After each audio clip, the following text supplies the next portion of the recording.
Muy bien, pues nuevamente buenos días. Eh, Ahorita que escuchaba a estas niñas, talento de esta región de la Ciudad de México, me puse medio pensativo porque veo que hay mucho entusiasmo por seguir hablando de la agricultura, cosa muy rara en estos tiempos. La agricultura casi se le ve como algo insignificante, pero claro que es la clave para que nosotros continuemos por aquí. También recordé que en 2014, en una reunión de amaranteros también, se acordó que nosotros nos íbamos a pronunciar porque dentro de la Ciudad de México, que en ese tiempo era el Distrito Federal, se debieran tomar políticas para conservar las áreas agrícolas de la Ciudad de México. Ese acuerdo se hizo, se entregó al entonces, no recuerdo si era regente o ya habían cambiado de nombre a quien los gobernaba, y pues no se hizo nada. Hasta donde yo entiendo, el crecimiento urbano continúa muy fuerte, pero sí es necesario que ojalá se vuelva a retomar esta idea de que sí vale la pena que se conserven algunas áreas agrícolas de la Ciudad de México, por lo que mucho tiene de significado. Por un lado, pretendíamos frenar un poquito el crecimiento urbano, pero vean ustedes cómo poco a poco se va consolidando esta idea de que también hay una gran cultura dentro de la agricultura de esa zona y sí valdría conservarla.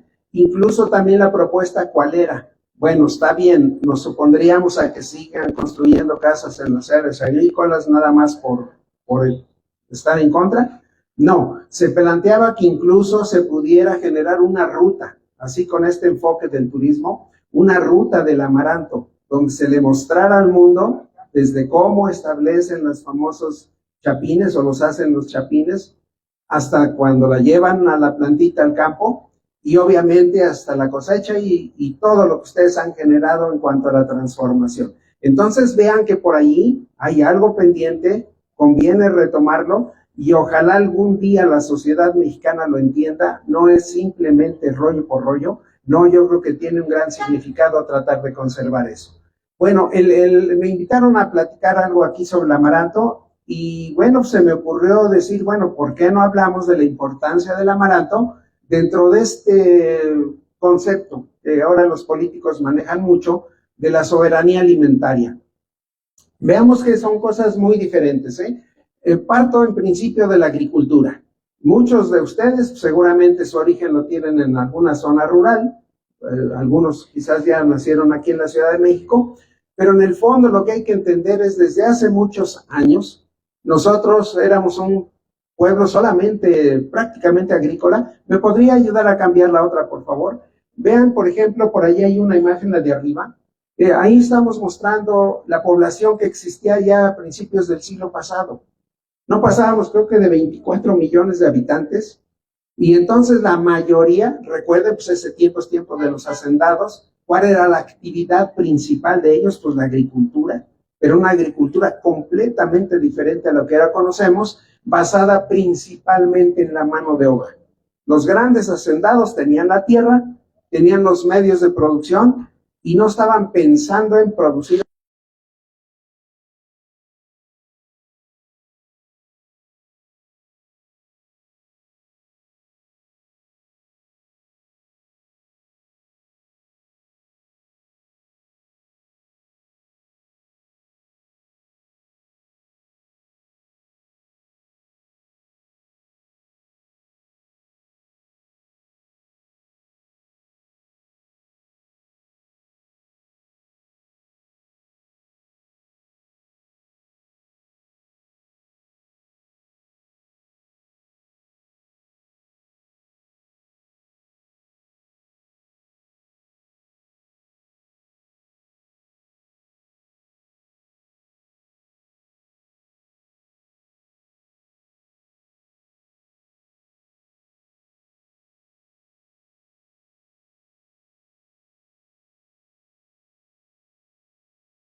¿Qué otra cosa necesitamos? Lo más fuerte, energía, carbohidratos.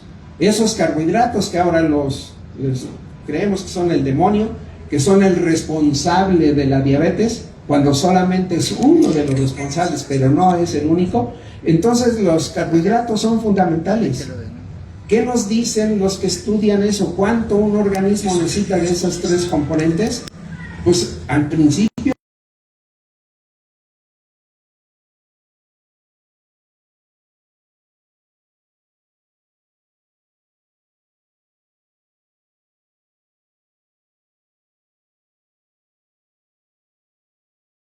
decían antes, además de tus 50% de carbohidratos, tendrás que ingerir hasta un 35% de proteína. Y entonces te sugerían la carne, el pescado, pero vean que la proteína también existe en plantas. Y el resto, un 15% máximo, vitaminas y minerales. Eso es lo que nos decían que era lo ideal. Pero ahora recientemente, con todos los problemas de enfermedades, tanto crónicas como la famosa diabetes y otras que están surgiendo, pues dicen no, tenemos que modificar eso, y entonces por ahí investiguen y verán cómo ahora les van a presentar el plato del buen comer. Ya modificaron las proporciones, pero lo que sí hay que entender es que la proteína es importantísimo, los carbohidratos también lo son, las vitaminas y minerales, pero quizás lo que hay que entender es que tenemos que hacerlo con medida. Cada uno de nosotros somos diferentes, cada uno tiene una actividad diferente. Imagínense un atleta quitarle los carbohidratos, digo, me estoy refiriendo a los de velocidad, no, pues pobre cuate, ¿de dónde va a sacar la energía rápida? Porque ellos necesitan energía rápida. Ya alguien que se dedica a las pesas o el fútbol americano que no implica velocidad, a ellos sí les cargan mucho de, sobre todo carne, ¿no? Por la cuestión de la proteína y la fuerza y todo ese tipo de cosas. Entonces eso hay que tenerlo claro, eso es lo que tenemos que comer. ¿Qué está surgiendo ahora con nosotros? ¿Realmente estamos alimentándonos? No, ahí están las señales. A nosotros, desde el punto de vista agrícola, ¿me puede pasar otra por favor? Nos preocupa que no se esté dando atención debida a lo que significa el campo. ¿A qué me refiero? Pues que ya hace todavía 10 años nos espantábamos cuando aumentaba la importación de alimentos. Y ahora resulta que ya nos sentimos feo que estemos importando el 80% del maíz que necesitamos, cuando nosotros somos la cuna del maíz. Y ya hay forma de recuperar eso, sí se puede. Habemos muchos maiceros allá afuera que solo producimos con nuestras propias uñas y nos tumban los ánimos. Que no crean que voy a dar un tiro por eso, pero sí nos preocupa que no tengamos la capacidad de venta de nuestros productos. Ahí tenemos nuestro maíz todavía guardado, cuando está entrando el maíz muy barato de Estados Unidos. Pero ojo, la alimentación implica también la calidad de los productos. En fin, entonces tendríamos que pensar en eso. La otra, por favor. El gobierno mexicano, ¿qué tiene que ver? Ahí está la muestra del triángulo anterior de cómo nos sugerían que deberíamos de alimentarnos, y ahora el plato del buen comer modifica mucho la proporción. Otra, por favor. Y entonces ahí, vean, pues, ¿para qué queremos la agricultura? Pues porque nosotros vamos a tener que seguir comiendo. Y ahí hay cuatro imágenes de cómo se va a ver los cambios de la cantidad de los habitantes en México, y vean cómo al principio la primer figurita pues todavía sigue dominando de los 15 años para abajo, pero conforme va pasando el tiempo se espera que la pirámide se invierta, y entonces el número de mexicanos de más de 65 años va a aumentar de manera significativa. Eso va a modificar la forma de alimentarnos y de la disponibilidad de alimentos. Si de veras los carbohidratos, ya cuando uno avanza en la edad, ya no es necesario o ya no es recomendable darle mucha cantidad de carbohidrato, pues resulta que en ese momento va a surgir una crisis muy fuerte. Entonces los gobiernos están obligados también a estar pensando en cómo de caramba vamos a proveer de alimentos y qué tipo de alimentos le vamos a dar a la gente. La otra, por favor. Y a nivel internacional, a los gobiernos, otra, por favor. A nivel internacional, los gobiernos están obligados a que deben de garantizar la alimentación de su población. ¿Cómo le han hecho? Pues a través de la Organización de las Naciones Unidas y también a través de la FAO, que depende de la primera, resulta que se ha dicho que todos los gobiernos en el mundo están obligados a garantizar la suficiencia alimentaria, o la seguridad alimentaria más que nada. ¿Qué significa la seguridad alimentaria? Dicen, un gobierno, para que garantice la seguridad alimentaria, debe ver que se produzcan al interior de su territorio hasta el 70% de los alimentos que se consumen en cada país. La pregunta es, ¿México lo está logrando? México tiene palomita, o sea que sí lo está logrando, pero nosotros de veras vemos que estamos produciendo lo que el 70% de lo que nos comemos. No, pero vean qué sucedió. Con los gobiernos anteriores optaron, en vez de apoyar o impulsar la agricultura, mejor meternos en este rollo del Tratado Libre de Comercio y hoy TEMEC, y nos obligaron a que nosotros compitiéramos en los mercados internacionales, cuando nosotros nuestra necesidad era la comida. Por lo pronto ya estamos en ese esquema. ¿Y en qué terminamos? Estamos importando muchísimos alimentos. ¿Cuáles son nuestros alimentos? Los granos principalmente. ¿Por qué? Pues porque la agricultura, principalmente la que es altamente rentable, se metió al esquema internacional y prefieren producir alimentos para el mercado internacional. Nosotros, que somos, yo soy de una zona relativamente de poco desarrollo, la zona oriente del estado de Tlaxcala, una zona muy fría, entonces ahí no es muy factible hacer mucha diversidad de agricultura, pero tenemos un gran dominio para el maíz, la calabaza y el frijol, la papa cuando tienes agua y últimamente el amaranto. Entonces ahí vean que está ocurriendo la pérdida de superficie de maíz muy fuerte. ¿Por qué? Porque está entrando Driscoll. Resulta que Driscoll está teniendo una excelente aceptación a través de sus fresas, los berries y tanto frutito de estos, que alguien dice que nos va a beneficiar si los consumimos a contener los problemas de salud pública. Y entonces dicen, ante los problemas de cáncer, hay que comer alimentos que te proveen de algunos compuestos que se llaman antioxidantes y lo asocian mucho con frutos con colores, como la fresa, como ese tipo de frutos, jitomate también. Y entonces allá ya están yéndose por el agua. Ya hay problemas sociales, ya empezamos a respingar. Oigan, ¿por qué estamos entregándole a Driscoll nuestras unidades de riego? Vean nada más, ahorita yo estoy con un grupo de compañeros que estamos en esa discusión. También le entregamos el pozo a Driscoll. Vean, nos han robado la bomba. Nos robaron 1 kilómetro de cable de alta tensión, nos robaron 2 postes y uno dice, bueno, ¿cómo es posible que no nos dimos cuenta? Si para eso se requiere una gran infraestructura para poder ir, sacar el poste, llevártelo, no se lo llevan en una bicicleta, pero el chiste es que nos lo robaron. Entonces el gobierno ya no nos quería dar la concesión. Se tuvieron los amigos que tomar una caseta con todas las críticas. Qué bola de grillos, chismosos, revoltosos, pónganse a trabajar. No es que llega el hartazgo. O sea, está bien, 4 veces nos han robado, 3 veces lo echamos a andar, ahora queremos echar a andar, pero ya no te damos la concesión. ¿Por qué? Porque están pensando en los de Driscoll. Y entonces, por fortuna, ya nos dieron la concesión, pero la concesión, ¿cuál es? Te vamos a entregar el apoyo y la concesión hasta que tú tengas en el punto de donde está el pozo la energía eléctrica. Y entonces andamos saturados. Cuesta 1.300.000 recuperar los dos postes, toda la línea eléctrica y obviamente la mano de obra.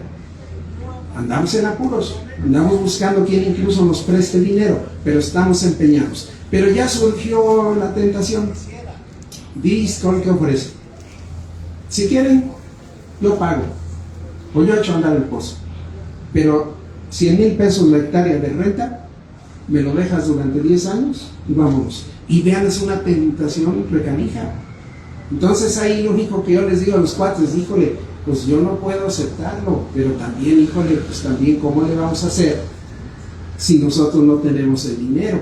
Y entonces mañana otra reunión, seguramente va a tomarse la decisión, se la damos, Pero vean, esas empresas vienen muy fuerte. Yo nomás me pongo a echarle de números. Ay, canijo, ¿de veras les rentará 100,000 de renta por hectárea?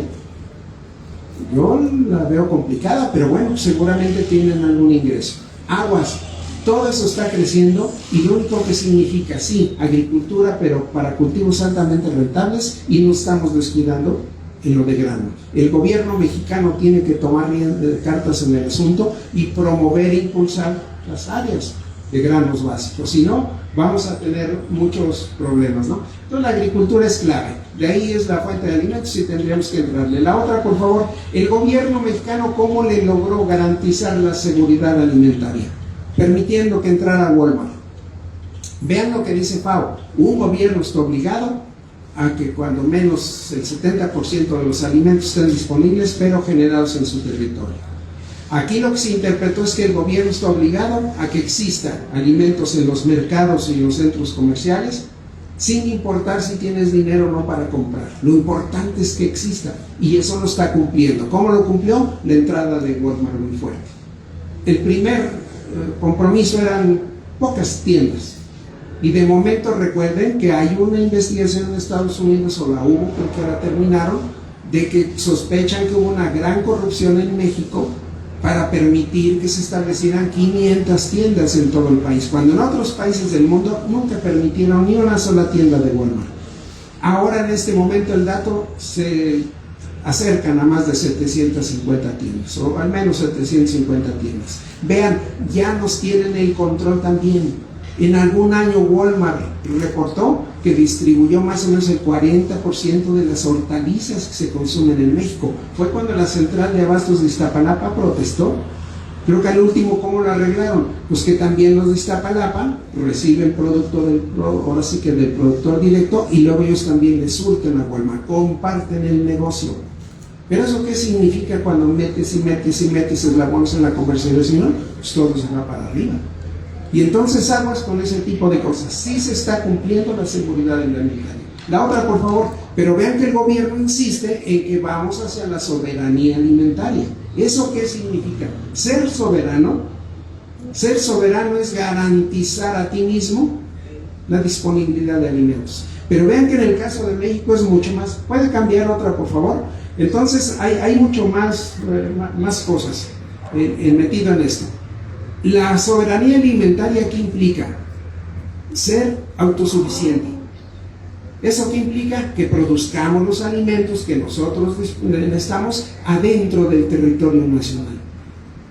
Ojo, ¿lo estamos logrando? Pues no. Entonces, ¿cómo vamos a alcanzar la soberanía alimentaria si estamos permitiendo que los alimentos se sustituyan, en vez de la producción nacional, por la importación de los mismos? Desde ahí estamos fallando. Entonces tendríamos que ser autosuficientes. Soberano también, ¿qué implica? Pues que conserves tu bagaje cultural, bagaje culinario. La UNESCO, ¿qué nos dio como reconocimiento a la comida mexicana? Como valor intangible de la humanidad, a la comida mexicana. Y vean que con qué el gobierno mexicano en su momento hizo la petición y fue reconocido, solamente con la cocina que predomina principalmente en Michoacán. Ni siquiera metieron la comida de Puebla, los moles, en la península de Yucatán, cochinita pibil y una serie de cosas. Oaxaca, no se diga, con toda su diversidad, pero aún así se reconoce que la comida mexicana es un valor intangible de la humanidad. Lo que no sospechaba el gobierno de ese momento, porque yo me enteré de esa noticia cuando el presidente de la República en ese momento se ufanaba de haber logrado eso. Y decía, vean nada más, nos reconocen en el mundo, pero este presidente a su vez estaba de acuerdo en meter los transgénicos, sobre todo el maíz. Y entonces yo me ponía a pensar, bueno, el señor presidente no sabe ni lo que está festejando, porque el acuerdo ¿cuál es? Se reconoce como valor intangible de la humanidad a la comida mexicana, pero están obligados a que los procesos de elaboración se conserven, que la materia prima se produzca dentro de su territorio y sobre todo que contemple también los instrumentos de la preparación. Vean, el metate y todo ese tipo de cosas también se debieran proteger, porque mucha comida no sabe igual si lo haces en un canijo metate a que si lo llevas a un molino, O sea, todo eso cambia. Entonces vean, cuando ese reconocimiento nos lo dan, están diciendo, estos mexicanos son capaces de elaborar comida, saben cómo prepararlo, saben lo que necesitan. ¿Por qué? Porque eso de saber prepararlo y saber lo que necesitan siempre es respondido a la materia prima que ellos disponían. Por eso los sabores de chile son muy diferentes en Puebla, en Oaxaca, porque cada uno parte de diferente materia prima. Y ahora que muchos de los chiles secos se importan de Asia, principalmente creo que China, pues caramba, entonces ya no estamos metiendo materia prima producida en México en los famosos moles. Desde ese momento también estamos pegando al bagaje cultural o culinario de la comida mexicana. Entonces vean, México está empeñado en lograr la autosuficiencia alimentaria. Lo vamos a lograr permitiendo que sigamos importando maíz, 80% de maíz, 60% del trigo. La mayoría de los panes ya mucho tiene trigo extranjero. ¿Qué más? Frijol, que ese es ya de plano el acabose. ¿Cómo es posible que nosotros en frijol le bajamos al consumo? Antes consumíamos hasta 40, 50 kilos por persona al año. Ahora el dato que nos da la SADER son de 9.7 kilos por persona al año. Le bajamos al consumo del frijol, a pesar del valor nutricional que tiene. Son de las fuentes más importantes de proteína. Entonces, vean, vamos a alcanzar la soberanía. Yo la veo muy difícil si no se cambia, y incluso aunque dijera el gobierno no entra ni un grano de nada, no creo que la alcancemos. ¿Por qué? Porque somos 130 millones de carambas, y todos los que vengan, entonces la presión por dar de comer es muy fuerte. Bueno, esa situación la tenemos. Vamos hacia la soberanía, ojalá. El amaranto, ¿qué papel juega? Vean, la soberanía alimentaria también que implica la disposición de la materia prima. Y en el caso de los granos, pues nosotros tenemos una gran tecnología para la conservación de granos, pero lamentablemente en México mucha de la infraestructura que se tenía se destruyó con la entrada del TEMEC. ¿Por qué? Porque entonces se liberó la agricultura, entraron los privados, se descuidó todo el sistema de almacenamiento que tenía la CONASUPO, y ahora pretender otra vez buscar la soberanía a través de la conservación de granos, yo la veo muy complicada, porque hay que volver a construir infraestructura para conservación, y eso está pero en chino. Pero tendríamos que hacerlo, depender de los gringos, de la comida de ellos dependemos. Es un riesgo. Vean cómo se comportan, nomás se enojan poquito y nos retiran el habla, parecen niños de primaria. Pero hablando de la comida, nos van a meter en apuros en el momento en que digan retiro del mercado. Ya nos lo impusieron en el 2011, acuérdense, cuando se dijo que no había maíz, y la tortilla se fue de 8 pesos a 12, casi el 40% más o menos. ¿Y a poco no hubo problemas sociales? No hubo golpes, de mucho menos, pero sí hubo broncas. La gente de momento ya no tenía dinero para comprar su tortilla. ¿Y eso qué? ¿Fue ausencia o falta de alimentos? No, fue una decisión. Creo que también fue este canijo loco, el presidente que está ahorita, creo que fue él mismo el que tomó la decisión de mandar una buena cantidad de grano de maíz a la industria del bioetanol, porque decían que ya se iba a acabar el petróleo. Y nada más por esa decisión faltó en el mercado internacional maíz, y nosotros dijeron que no había grano y que le suben. Fue un fotógrafo del periódico La Jornada el que ayudó a que esto medio se resolviera. Ese fotógrafo, publicaron en ese periódico una foto de un zaguán de madera en Nopaluca, en Puebla, recuerdo el lugar. Había un hoyito en ese zaguán, y entonces a través del hoyo, bien que se vio un cerro de maíz almacenado. No faltaba grano, no los maiceros, estos de Maseca y todo ese tipo de gente, lo que hicieron fue ocultarlo para presionar el precio y que aumentara la tortilla. Vean la visión de esa gente, no tiene ningún empacho en causar ese tipo de cosas, a pesar de que saben que quien va a pagar el pato es el consumidor, pero les vale, Finalmente, ¿qué se hizo? Bueno, se demostró que había maíz, empezó a fluir en la tortilla, pero el precio de la misma nunca bajó, se mantuvo en 12. Ahorita ya andamos más de 22 pesos en algunos lugares. En fin, entonces el amaranto, ¿cómo puede entrar aquí? Miren, el canijo amaranto tiene una buena cantidad de proteína. A nivel natural, las plantas se han especializado un poco. ¿Cuáles son las plantas que nos dan principalmente carbohidratos? Los cereales, el maíz, el trigo, la avena, el arroz. ¿Cuáles son las plantas típicas que nos ofrecen proteína? Las leguminosas, el garbanzo, la lenteja, los frijoles, las habas, todo eso. Y ya les dije, pues las vitaminas y minerales, frutas y verduras. Entonces el amaranto, ¿qué tiene? Tiene proteína. ¿Es una leguminosa? No, no es una leguminosa. Pero esa planta, por alguna razón evolutiva, nos proporciona una buena cantidad de proteína. ¿Se asemeja a las leguminosas? No, muchas le ganan. Pero sí supera a los cereales. Entonces ahí está su importancia. Necesitamos proteína, y sobre todo los niños. Vean que dicen también la Organización Mundial de la Salud: a los niños pequeños hay que garantizarles la ingesta de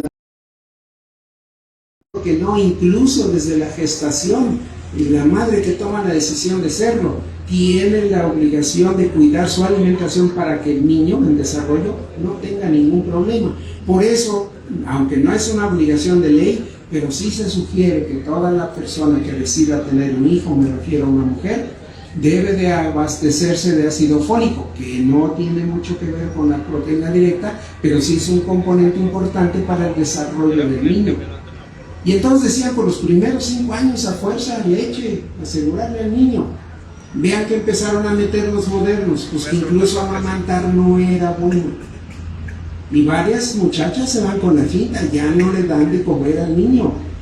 Cuando se sabe que no solamente es darle leche por leche, no, ahí van una serie de compuestos que les permite incrementar las defensas para los niños y que no se nos enfermen. No, lo suplen con polvos, y no es lo mismo. Los niños pueden tener algún problema, ojalá no lo tengan. Y entonces eso fue lo que se hizo. Bueno, vamos a asegurar que los niños tomen leche. Bueno, pues ahí están otro tipo de alimentos. El amaranto es clave. La misma FAO que sugiere, a los niños hay que darles al menos 30 gramos de amaranto diario. Asegurarles la ingesta de proteína. Ya después, pues no hay problema. Si ya no hay, pues ya no hay. Pero los niños es clave. ¿Por qué? Por la proteína y sus aminoácidos, que nos van a ayudar a la síntesis de muchos compuestos que permiten el desarrollo cognoscitivo. Entonces vean, y esa plantita pues no tiene mucho de dificultad para producirla. Además, ¿qué tiene el canijo amaranto? Pues también tiene algunas vitaminas, minerales, no se diga, calcio, hierro. Yo lo llevé a mi lugar de origen, donde ahora es una zona importante de producción, con el único interés de que mis amigos con los que compartía, que todos son campesinos, le dieran el amaranto a sus hijos. Cuando yo me entero del valor nutricional, dije, lo llevo. ¿Para qué? Para que lo incorporen a su patrón de cultivos. Ojo, yo nunca dije que para que hicieran dinero, no, sino para que lo siembren junto a su maíz, a su calabaza, a su frijol, porque yo sé que muchos de ellos de ahí comen. Bueno, pues que metan el amaranto. Esa fue mi intención. ¿Y cuál es el argumento? Pues yo veía a los niñitos, a los hijos de mis amigos, todos anémicos. Los famosos giotes, que a lo mejor en la ciudad no son comunes, en el campo sí. De momento vemos unos lunares todos resecos. Alguien dice que es avitaminosis, pero puede ser cualquier otro factor. Entonces los vemos todos flaquitos, todos giotosos, en fin. Pues hay que ayudar a que los niños se alimenten. Hierro y calcio, a todo dar, ahí lo tiene, y no nos costaría mucho trabajo poderlo incorporar. ¿Qué otra ventaja tendría el amaranto? Ahorita las broncas ambientales están muy fuertes. Este año en particular, otra vez tenemos líos allá. La sequía está muy intensa, ya los amarantos están tronando, el maíz ya tronó, eso sí, ya olvídense, frijol desde luego, la calabaza no hay, se quedaron calabacitas como de 10 centímetros de diámetro. Y el triste amaranto, ¿saben qué tiene? Sigue erguido. Eso sí, se ha ido tirando sus hojas, las va tirando, por ahí había algunas imágenes, va tirando las hojas de abajo hacia arriba, pero si de veras le van a atinar los meteorólogos de que a finales de este mes se vuelve a restablecer la lluvia, ya la hicimos. Ustedes dirán, esto está loco, pues si aquí está llueve y llueve. Pues sí, porque aquí llueve un chorro, pero no, necesitamos que llueva en las áreas agrícolas, y ahí sí ya nos cargó. Por eso también, mis amigos, que no somos 26 en esa unidad de riego y solamente 11 estamos jalando, pues poco a poco van entendiendo la importancia de tener el canijo pozo. Lástima ya esta colita que metió el diablo de que 100,000 de renta al año, puta, pues sí pega, cuates, tranquilitos, recibir tus 100,000 de renta al año, pues cualquiera lo va a agarrar, sin trabajar, ¿eh? ¿Cuándo vamos a ganar eso en otro cultivo? Nunca, a no ser que también pongamos nosotros berries y cosas por el estilo. Entonces está medio complicado, pero el amaranto va a volver a demostrar que a pesar del año tan fuerte, que ahora le llaman el super niño, también ya aclararon los meteorólogos a nivel mundial que eso del super niño fue una tontería haberle puesto eso, pero bueno, eso a algún locutor o alguien se lo puso y se le quedó. Ellos dicen nada más el niño es ligero, intermedio o muy intenso, y este parece que es uno de los más intensos, temperaturas muy altas, sequías bastante frecuentes y muy prolongados los tiempos, y entonces a nosotros nos está pegando. Ya también la agitación social va contra Driscoll también, ¿saben por qué? Porque Driscoll tiene cañones antigranizo. Yo no los he visto, por eso los amigos dicen, oye, échanos la mano, no, porque yo no estoy de acuerdo en tomar carreteras y hacer cosas, no estoy de acuerdo. Por un pequeño detalle, una vez entré, nos metieron al bote a 2, y a ver, díganme si todos los que andábamos ahí de la bola, después estábamos volteando a nuestros amigos, no, y se quedaron en el bote, salieron por sus propios méritos. Y la otra, afectas a terceros, no tiene sentido afectar a terceros, no la bronca es con otro muy particular. Entonces andamos en la discusión, pero por lo pronto ahora sí han tomado carreteras y se han hecho escuchar cuando menos. Bueno, ahora pues con este tipo de problemas, ojalá de veras entiendan que tener ese pozo está, pero sí, buenísimo. Vean, ese pozo nos da 60 litros de agua por segundo. La mayoría de los pozos, según el listado que nos mostraron, la mayoría son de 30 litros por segundo, o sea que este pozo es, pero tiene un poderío canijado, ¿no? Si a Driscoll se lo damos, ¿saben qué puede hacer este canijo? Va a ampliar el área de riego. Técnicamente nosotros en los agrónomos, ¿qué decimos? Un pozo te puede abastecer un área de riego equivalente a una hectárea por litro. Entonces, si este pozo nos da 60 litros por segundo, se puede ampliar el área a 60 hectáreas. Fácil, puede convencer a otros vecinos, aumenta el área de riego y nosotros nada más mirando. Pero repito, se me hace que sí vamos a caer en eso, porque también yo veo otra cosa, la mayoría ya somos grandecitos. Nuestros canijos chamacos andan en otro mundo. De veras, o sea, ese es un problema. Entonces, ¿quién canijo va a trabajarlo? Ya el domingo discutíamos. Bueno, yo les dije, oigan, ¿y por qué no echamos a andar el pozo y nos comprometemos cada uno de nosotros a poner un cuate para formar una especie de brigada? Si yo no puedo trabajar el campo, pero me aseguro que esté uno ahí, y ya con un grupo de 20 o 30 chavos, fácil podemos atender todas las hectáreas. Nos vamos rolando, en vez de yo sufrir con mi propia superficie y que no puedo, pues ya formamos un grupo, le damos chamba a ese grupo y nosotros sacamos adelante. Lo único que se me ocurre, porque ando pensando, seguro me van a decir, bueno, ya tenemos el pozo, ahora ¿qué producimos? Lo mismo, no. Y con esta tentación de que alguien te puede rentar la tierra en 100,000 pesos, pues la cosa está difícil. Pero estoy pensando en el lote, ¿eh? ¿Por qué? Porque ya no hay mano de obra. Tendría yo que romper una de las cosas que yo no estoy muy de acuerdo, el uso de herbicidas. Porque el maíz se siembra, le aventamos un herbicida y te olvidas. El amaranto no hay herbicidas y hay que meterle mano, y por eso dicen, no, amaranto no queremos. Nomás sentí el golpe, porque saben que yo estoy enamorado del amaranto y dije, estos me están dando mi coscorrón. No dije nada, pero puede ser otra alternativa, pero de manera diferente. Si llegamos a arreglos con alguien que consuma grano, nosotros nos convertimos en sus proveedores, pero seguros, y se me hace que todos podemos caminar a gusto. Pero en fin, y luego también, ojo, ¿saben también que me ayudó mucho a que más o menos vayan pensando en sí retomar el pozo? En que también surgió uno de los rancheros. Un ranchero dice, oigan, si quieren yo pongo su pozo, les pago 15,000 pesos de renta por hectárea al año, y me quedo con 10 años el pozo. Y luego ya se lo regreso. Es más, hasta dijo, y les dejo toda la infraestructura. Esos son cuentos, no lo va a cumplir. Pero vean que nos vamos dando cuenta, porque varios decían, sí, se lo damos al señor fulano de tal. Nos vamos enterando que en realidad quería el pozo porque este es el que se lo iba a rentar a Drisco. Dijimos, ¿qué óvole? Pues entonces se iba a llevar una lana. Entonces varios ya se decepcionaron, híjole, pensábamos que este fulano nos estaba ayudando. No, este mundo es así. Y entonces yo les digo, el negocio más canijo es la agricultura. Todos vamos a seguir comiendo. Y sacan otro elemento, sí, ¿qué vamos a hacer con los que nos roban?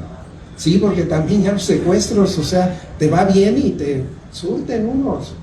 Hay un muchacho que iba pero fuerte, se meten a su casa, los amarran, les roban todo, se llevan camionetas, dinero, todo, y este pobre está en una depresión que ya valió gorro su rancho. Entonces sí, también eso existe, o sea, ni modo. Pero frente a todo eso tenemos que salir adelante. El amaranto nos puede ayudar. Tenemos ensayos donde demostramos que el grano de amaranto, mientras tú procures no tener humedad y la posibilidad de que alguna plaga entre, el grano se conserva. Tenemos estudios donde el reventado no se afectó, O sea, de 11 años, semilla hasta de 11 años, el grano sigue reventando. Probablemente habrá que meterle datos para ver si el valor nutricional se mantiene o baja un poco, porque en el caso del frijol sí se ve eso, El frijol que nos vende Estados Unidos, ojo, el que importamos, ¿qué hace ella? Guardan su producción de este año y luego cuando nosotros le compramos te venden frijol, pero del año pasado, lo que tienen ellos que le llaman su stock, lo que tienen en bodega. Bueno, el INIFAP es un instituto de investigación agrícola en México que hicieron unas doctoras un estudio de cómo viene el valor nutricional del frijol y van demostrando que mientras el frijol recién cosechado te puede dar 14,6% de proteína, ya esos granos duros de un año de haberse cosechado vienen con menos de la mitad de proteína, 7%. Entonces decimos, híjole, no conviene seguir importando porque además te venden el frijol endurecido, ya el duro, el de un año. Y entonces la sugerencia, no, volvamos a la producción nacional y nosotros consumir nuestro frijol. Hazle ver a eso a los de economía, no, esos cuates los embruja lío. Porque al último se hacen compadres hasta de los gringos. No, yo no los entiendo, no tienen capacidad de defensa del interés nacional. Y entonces habría que parar eso, pero no se para, se sigue importando, se sigue importando. ¿Qué dicen ellos? Es que el ama de casa lo compra. ¿Por qué lo compra el ama de casa? Pues porque es más barato. Así de simple, ¿no? Lo duro, ¿cómo lo resuelve el ama de casa? Pues ya lo encontró, remojo con sal, remojo con otras sales y reduce el tiempo de cocción, que es la preocupación del ama de casa. Y entonces, pues sí, estamos resolviendo eso, pero aguas, nutricionalmente no tiene valor. Entonces el amaranto nos puede ayudar frente a los problemas ambientales. Puede ayudar por el largo periodo de almacenamiento siempre y cuando conservemos las condiciones para que no haya algún problema de plaga o cosas por el estilo, que ahorita se asegura que no hay plagas. No, sí, yo ya he detectado uno, es una larvita muy pequeñita que sí logra penetrar el grano. O sea, si el grano es chiquitito, de 1 milímetro de diámetro, imagínense la plaga, pues tiene que ser más chiquitita. Sí existe, deja nada más como una especie de polvito. Ah, caramba, esto es raro, ¿qué se está degradando el grano? No, es el animalito. Entonces, pero se puede controlar. ¿Y qué otra cosa tiene de ventaja esta cosa? Ah, bueno, no, de desventaja. ¿La desventaja cuál es? El consumo no aumenta. Hay que hacerle llamada de atención al ama de casa de que ellos en algún momento de su vida seguro comieron bledo. El bledo es una maleza que muchos de nosotros vivimos de él. Yo recuerdo de niño, nuestro padre o nuestra madre decía, vete al campo a recolectar plantas. Y entonces recolectábamos una que se llamaba coquillo, el bledo, la verdolaga, todo ese tipo de plantas y comíamos. Bueno, el bledo no son más que esas plantas, es amaranto. El bledo es pariente del amaranto. El bledo, las plantas tienen sus nombres científicos. El bledo es Amaranthus cítricos, es Amaranthus hipocondriacus. Y entonces lo que ustedes pueden hacer en su casa, pensando en esta idea de ser soberano, producir en su propia casa las plántulas y a comerlo. Y la otra, pues les gustan los germinados, pueden hacer los germinados y a consumirlo. sin necesidad de andarlo comprando a nadie. Entonces tiene muchas ventajas y sí le veo mucho futuro a esta planta siempre y cuando la gente entre en conciencia de que es necesario alimentarse, no solamente comer. Bien, pues le paramos, si no se duermen. Gracias.